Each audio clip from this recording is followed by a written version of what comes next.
اللہ تمہیں حج پہ لے جائے، 8 ذی الحج کو ساری دنیا کے حاجی حج کا احرام باندھتے ہیں۔ ساری دنیا کے حاجی حج کا احرام باندھ رہے تھے، علی کی بیٹیاں سامان باندھ رہی تھی۔ اللہ اکبر، اجرکم اللہ۔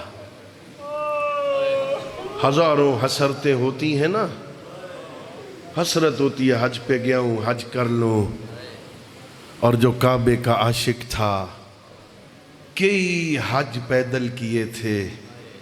امن کی جگہ ہے مکہ، احکام ہیں، حاجی حالت احرام میں ہو نا، وہاں پہ بیٹھے ہوئے کبوتر کو بھی اڑا نہیں سکتا، اس لیے کہ اس کے امن کی جگہ ہے۔ درخت کے اوپر سے نا پتا بھی نہیں توڑ سکتا، یہ امن کا شہر ہے۔ جہاں ہر کسی کو امن ملتا ہے نا، وہاں حسین کو کسی نے رہنے نہیں دیا۔ عمرہ تمتع کو عمرہ مفردہ میں بدلا زہرا کے لال نے، حج ترک کر کے نکلنے کی تیاریاں کی۔ فوجی حاجیوں کے لباس میں قاتل آ گئے تھے، حسین نہیں چاہتے تھے کعبہ کی حرمت پامال ہو جائے۔ سازش تھی طواف کی شکل میں حسین پہ حملہ کر دیا جائے، سب کا لباس ایک جیسا ہوگا، پتہ ہی نہیں چلے گا، دنیا کے حاجی آئے ہوئے ہوں گے، کون مار کے چلا گیا، قتل بھی ہو جائے گا، قتل بھی چھپ جائے گا۔ زہرا کا لال جانتا تھا کہ اے کعبہ تیری حرمت بچ جائے، حسین حج نہیں کرتا۔ تیاری کی میرے آقا نے، 2 جملے سنو، اللہ آپ کے آنسوں کو قبول کرے، اللہ آپ کی عزاداری قبول کرے۔ تیاری شروع کی نا، محمد ابن حنفیہ کو خبر ہوئی، وہ بھی حج پہ آئے ہوئے تھے، حسین حج چھوڑ کے جا رہے ہیں، تیز قدم اٹھاتے ہوئے آئے، بھائی میں نے سنا ہے آپ حج نہیں کر رہے، آپ کوفہ جا رہے ہیں۔ ہاں میرے بھائی، میں حج نہیں کر رہا، حالات ٹھیک نہیں ہیں۔ بھائی کوفہ نہ جاؤ نا، کوفہ والوں نے بابا علی کے ساتھ کیا کیا، کوفہ والوں نے بھائی حسن کے ساتھ کیا کیا، نہ جاؤ کوفہ۔ اچھا آپ کا مشورہ ہے، میں سوچوں گا۔ یہ تسلی دے کے محمد ابن حنفیہ کو بھیج دیا۔ کچھ دیر بعد پھر تیاری کی خبر ملی نا محمد حنفیہ کو، تیز قدم اٹھائے بھاگتے ہوئے آئے۔ آپ نے تو کہا تھا میں سوچوں گا۔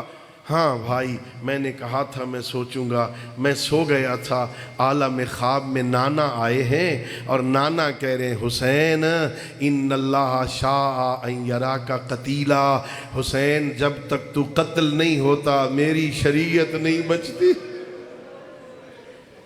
میں قتل ہونے جا رہا ہوں۔ ہاں بنی ہاشم کا غیرت مند حضرت محمد ابن حنفیہ جب یہ سنا نا بھائی قتل ہونے جا رہے ہیں، امام کے سامنے کھڑے ہو گئے محمد حنفیہ، یوں ہاتھ جوڑ کے کہتے ہیں اے بھائی قتل ہونے جا رہے ہو نا، اب تمہیں تو میں نہیں روکتا، چونکہ نانا نے حکم دے دیا ہے، تو زمانے کا امام ہے، جا جدھر جانا ہے، مجھ پر احسان کر، یہ زینب میرے حوالے کر، میں اسے واپس مدینے لے جاؤں۔ اسے ساتھ نہ لے جا، جنگل ہوگا، قتل ہو جاؤ گے، زینب کو ساتھ نہ لے جا۔